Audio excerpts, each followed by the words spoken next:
नमस्ते, टेक्नोलोजी च्यानलमा तपाईँहरूलाई स्वागत छ। आज म तपाईँहरूलाई भोटर आइडी नागरिक एपमा कसरी लिङ्क गर्ने एकदमै सजिलो तरिका म तपाईँहरूलाई सिकाउने। हामीले स्क्रिनसट गरेर पनि नागरिक एप अथवा नागरिक एपबाट स्क्रिनसट गरेर पनि भोटर आइडीको हामीले झिक्न सक्छौँ र त्यसरी पनि हामीले मतदानको अवस्थामा पनि काम लाग्छ र अन्य अवस्थामा पनि भोटर आइडी काम लाग्ने गर्छ।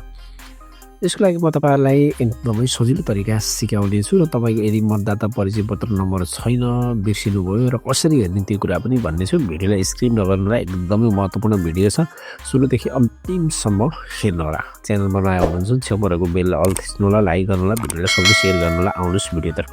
हेरेर मैले डाउनलोड गरेर राखेको छु र कनेक्ट गरेको छु। यदि तपाईँले कनेक्ट गर्नुभएको छैन भने भोटर आइडी अथवा नागरिकताबाट तपाईँहरूले कनेक्ट गर्न सक्नुहुन्छ। हेरेर मैले नागरिक एपलाई टच गरेँ, प्रोफाइलमा अब यतापट्टि तल हेरेर भोटर आइडी भन्ने छ। यो प्रोफाइलमा तपाईँहरू प्रोफाइलमा आइसकेपछि हेरेर भोटर आइडीमा यसरी टच गर्नुहोला। टच गरिसकेपछि माथि हेरेर छ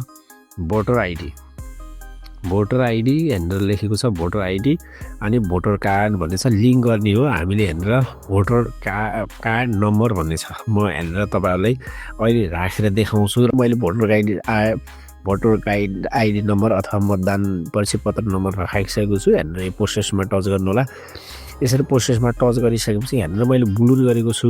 यो खालको तपाईँहरूले अब आउँछ अथवा तपाईँहरूको मतदान परिचय पत्रको विवरण अथवा कार्ड आउँछ। तपाईँहरूले यसलाई स्क्रिनसट गरेर यसरी स्क्रिनसट हुन्छ। मैले ब्लुर गरेको छु। यो स्क्रिनसट लगेर तपाईँहरूले राख्न सक्नुहुन्छ र मतदानको बेलामा सजिलै तपाईँहरूले युजमा ल्याउन सक्नुहुन्छ र अन्य अवस्थामा पनि तपाईँहरूले अथवा अन्य आवश्यक काममा पनि यो प्रयोग गर्न सक्नुहुन्छ। अब तपाईँहरू यदि भोटर आइडी नम्बर थाहा छैन भने तपाईँहरूले हेरेर गुगलमा जानु होला। गुगलमा गइसकेपछि इलेक्सन भनेर हेरेर टाइप गर्नु होला।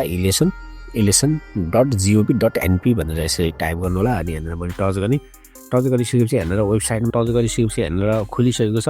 भने हेरेर तल यो मतदाता नावली भोटर भन्ने छ, आफ्नो नाम खोज्नुहोस् भन्ने छ। हेरेर यसमा टच गर्नु होला।